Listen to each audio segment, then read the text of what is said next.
for that. And I think it's interesting too. I know we have to wait and see, can they hire agents? Can they not?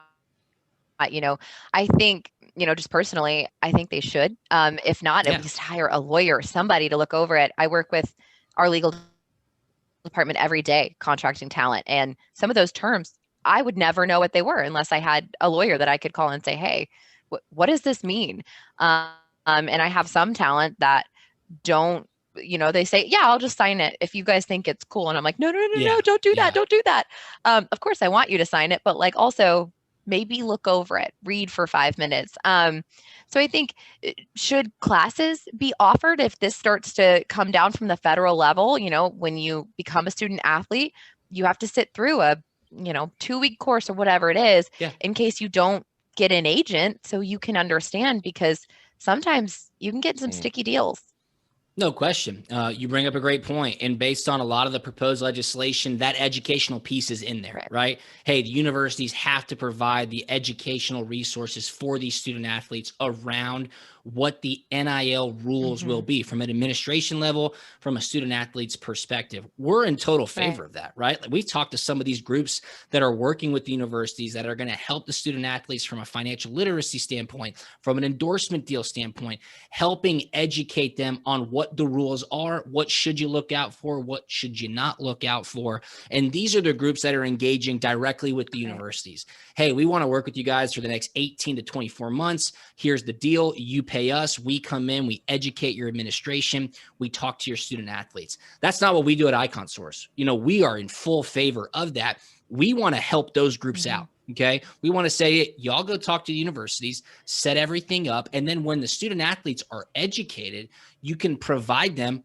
our Mm-hmm. platform. Hey, we have vetted, we trust Icon Source. Here's what you can do. Sign up, get your profile. It's totally free to sign up. And then we can provide all of that information to compliance. And what's brilliant about Icon Source to protect and empower the student athlete is that the contract templates are on there, right? Mm-hmm. There will be legal documents that will protect the student athlete and protect the brand.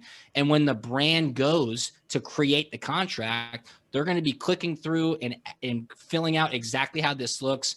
And essentially a term sheet will be provided to the student athlete. What that will look like, well, we don't know at this point, but since we're true software, hey, whatever compliance says is right or wrong, or whatever the federal government says is right or wrong, we can adjust as needed. We can be fluid with how this industry is moving at a rapid pace. We want the student athlete to understand exactly what's being asked of them. What have they agreed to? How can they deliver it? And then the best part is we secure the transaction for them, right? We will secure the payment before they do anything. If they need to, we will desire their scheduling of the payment to make sure that it all happens seamlessly. But that is an enormous part. And when these groups are engaging with the universities, hey, we want them to trust us and say, based on what the legality is, are third parties going to be able to facilitate deal flow if they're in relationships with the schools?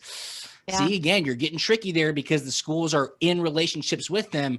We can be the outside saying, hey, we're the platform. They trust us. We can provide all the information.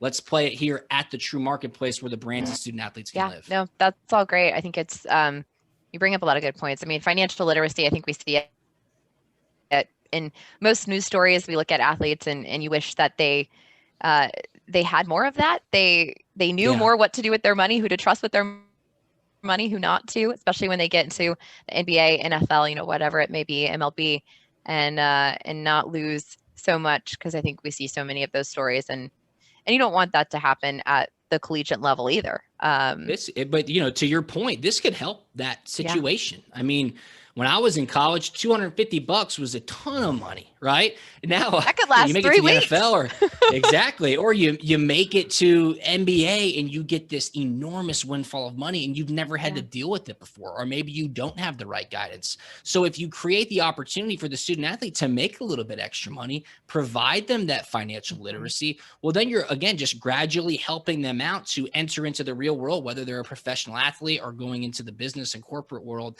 They'll be more equipped. They will be better equipped. There's no doubt about it.